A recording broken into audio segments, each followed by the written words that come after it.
Hey everybody, it is good to be back together with you for this week's video announcements. Today we have one of our special guests, a friend of Trinity, a friend of actually the whole city.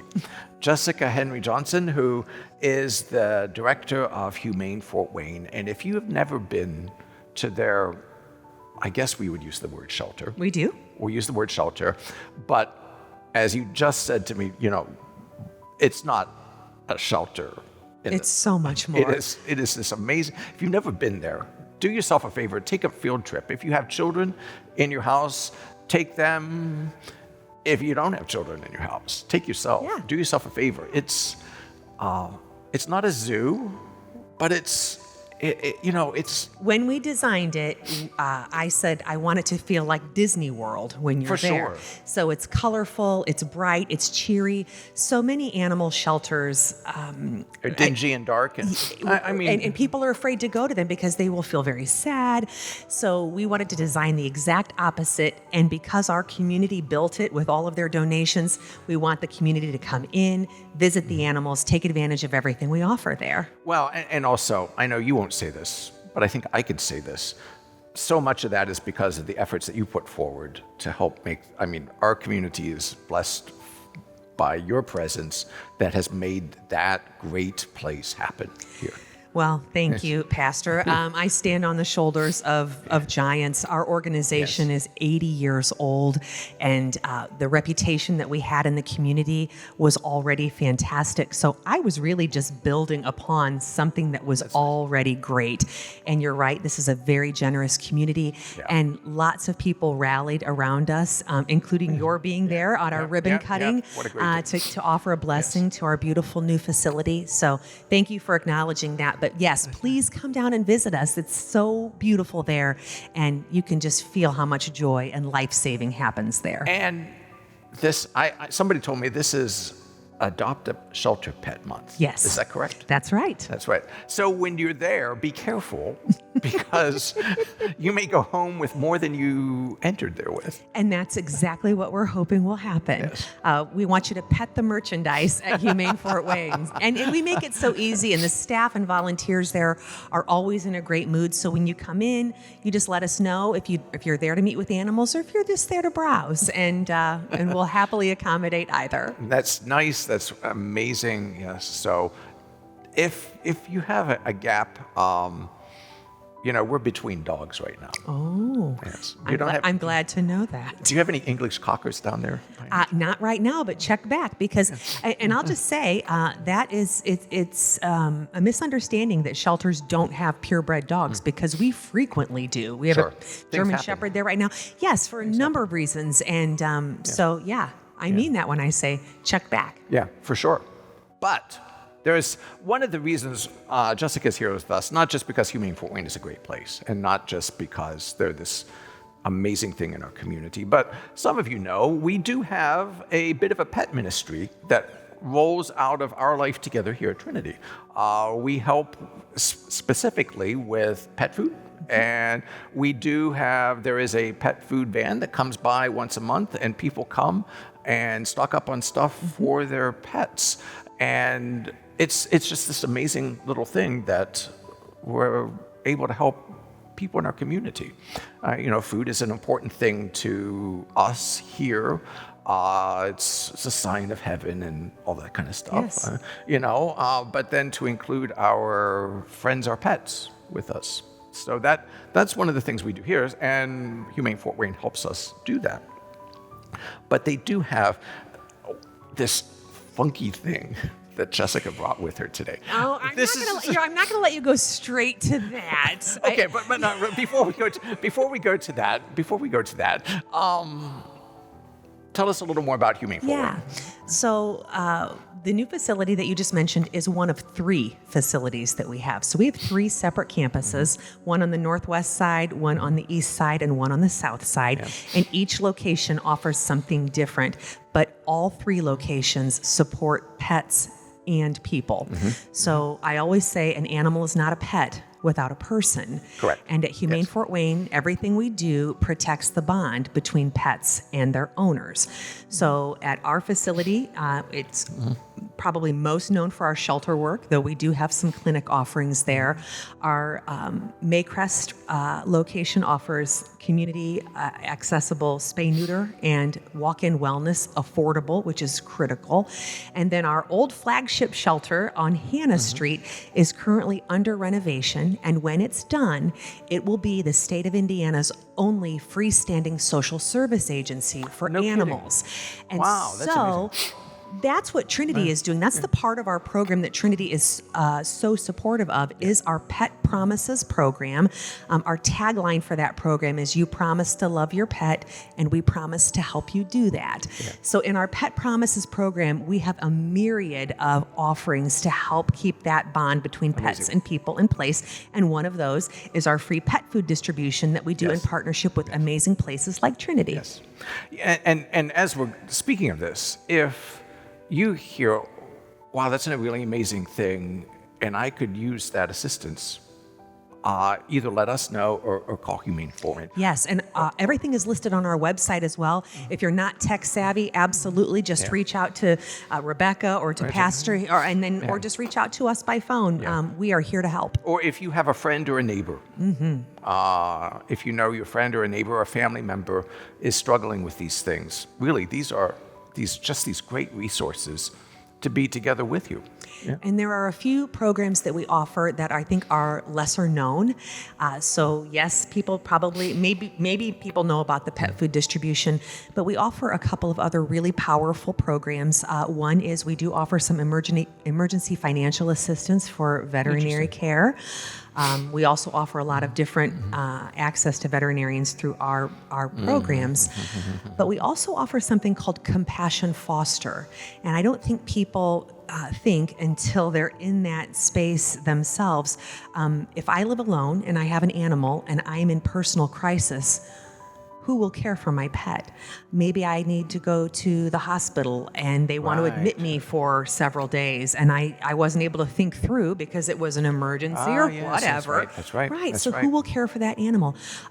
What if you are a survivor of domestic violence and your partner says, if you leave, I'll kill the dog? So oftentimes people will stay trapped in an abusive relationship with children in the home because there are pets whose lives have been threatened if they leave. So Humane Fort Wayne offers compassion fostering through social service agencies here in Fort Wayne who will contact us and say, we have a family coming in, they have a cat, they have a dog, they have one of each, and Humane Fort Wayne stands at the ready to anonymously safe harbor those pets for 30 days or 60 if you need an extension, so that those families can seek safety. That's really amazing. I bet you didn't know that. Yeah, many don't. Yes. And then I think the program that you were alluding to earlier is our Sam's for Grams program, another little known offering from Humane Fort Wayne. But I can't stress enough, and I've said it to you already, the bond between pets and people is unbreakable. There are more people than we care to recognize who are living alone in this community without siblings, without children, without other human support systems. And the only thing they have is their pet, their cat, their beloved dog, whatever. And we know that the intrinsic value of animals is immeasurable for so many people, even people who do have families. Your family dog is your family member, right? Imagine how much more powerful that feeling of dedication is when the pet is all you have. Well, in many instances, if you are elderly and you have a pet and you have to go into an assisted living facility or a nursing home that does not allow for you to bring pets with you, it can be the most devastating thing. And Humane Fort Wayne created a program about 5 or 6 years ago now called Sam's for Grams, and that's kind of an internal a name that we gave based on a cat we had named Sam. But when Sam's owner had to go to a nursing home, she was crestfallen, devastated to have to hand over Sam to Humane Fort Wayne. And so in a really, I think, progressive, in a little progressive step, we offered her in return a mechanical, lifelike cat. This is crazy. It is. This is crazy. It is crazy. So I'm going to introduce this Let me cat. hold this for you. Yes. Here's our kitty cat. And the only food that you have to feed this kitty cat is batteries. So I'm just going to flip her upside down and turn her on. A bunch of double A's in there. I think they're D batteries. No. Did Yes, you hear it? you heard that. There is a mute button. There is a mute button on the kitty, so if you don't want to hear the meowing, but it comes with a little brush, and the kitty will purr when you're brushing her. So, as maybe outlandish as this may seem, these cats, particularly in memory care units, have been a lifesaver for cat owners, cat lovers who had to surrender their pets to Humane Fort Wayne. The last one of these with which I was directly involved, because I have phenomenal staff, but the last one of these, the cat came... Did you hear that? Yes. The kitty, she's got big words. The cat came to us, and the owner made sure it came with its cat bed, with his cat bed. She wanted to make sure he had his special bed. And all right, that's enough, little one. So we made sure that she got a Sam's for Grams, black and white, just like her tuxedo cat. But we delivered that cat on With her the bed. cat's bed. Wow. Yes. Again, she was going into memory care. And so we recognize that anything that you can do that can connect people to what matters to them the most, any memories that they have, is a benefit that That's we are really able crazy. to provide. Yeah. So that's the Sam's for Grams, and we have connected with several assisted living facilities and nursing homes. These cost us about $100, and we've had a lot of donors who've been so moved by this project that they've made donations, and we've been able to have several colors, several kitties of all stripes that we can deliver. That's really cool. Yeah. That's an amazing sort of thing. There were people lined up at our front door who were wanting to see the mechanical cat. Yes. Just what a great thing, and recognizing the importance of our companions. Yes. I don't know if you might know, there in theological circles, there is a whole, in the last 4 or 5 years, been a whole big thing about the consciousness of animals. Mm-hmm. That in terms of theology, that has been one of those things that's been being worked on. Sure. Well, and I think Seventh-day Adventists don't eat animals. They recognize the value of animals in that way. So I love that these conversations are starting and that they're going on. So whether or not you want to give up eating meat, or if you just want to recognize that animals have feelings, and that they powerful connections with one another, and then of course with their humans, and they add so much to families.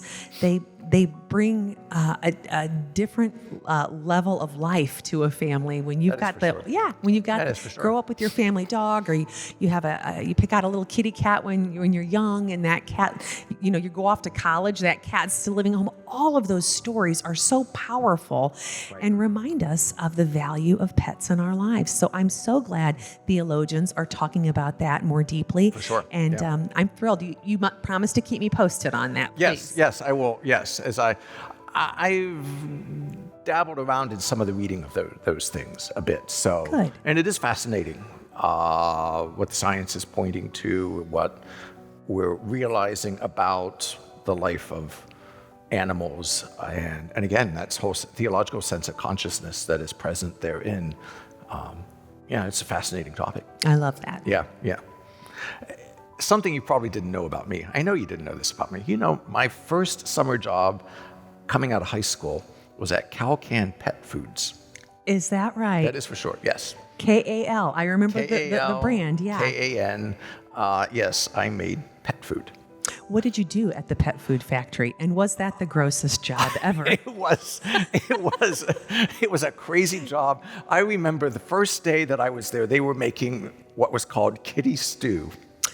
And it stunk. It just smelled terrible. I got myself out into the loading docks, is where where it was less fragrant. A little less fragrant, and you made more money back there. But yeah, But I wish I had the data at hand. But the billions of dollar industry that pet supplies are now, people Oh my gosh, spend a fortune on their animals. Well, here, and again, you may not know this. Learned when we were there that those places that make pet food have to follow all of the FDA food hygiene guidelines as if they were a food processor, Yes. like a human food processor, both out of the protection of the animals who are going to be receiving this food, but also recognizing that occasionally people eat this sort of stuff as well. Right. So the risk for that is there. So all of these, that it is a ferociously hygienic, all of the things that you have to do when you're working there to preserve the integrity of the food. Yes, and I'm grateful that our government has established that. Yeah. But as you were talking about occasionally people eating pet food, it goes back to our provision of pet food, free pet food in this community, because I know lots and lots of times people are feeding their animals their people food, right? Well, because that's, you would hear about this, and even then, this goes back a long way, 40 years, that, a can of tuna fish is less expensive than a can of cat food. Yes, it is. In that sense. So it never made sense as to how people were eating that. But yeah.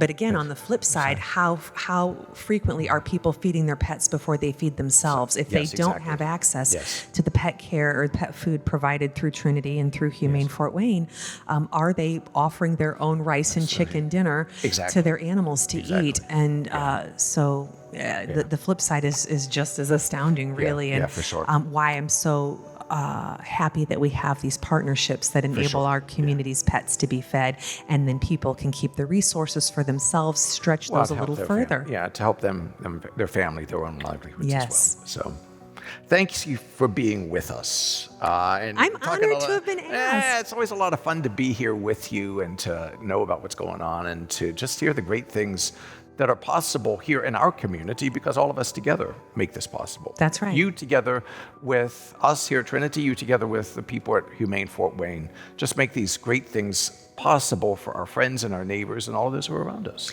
And if you're interested in volunteering, because we always need volunteers, you can either join the pet ministry here at Trinity English Lutheran or head to our website, which is humanefw.org, and click Get Involved and learn all the ways that you've got some wonderful parishioners here who are active volunteers, and you could join them in those efforts. And we make it very easy, and it's so rewarding. For sure. And you might go home with something more than what you came with.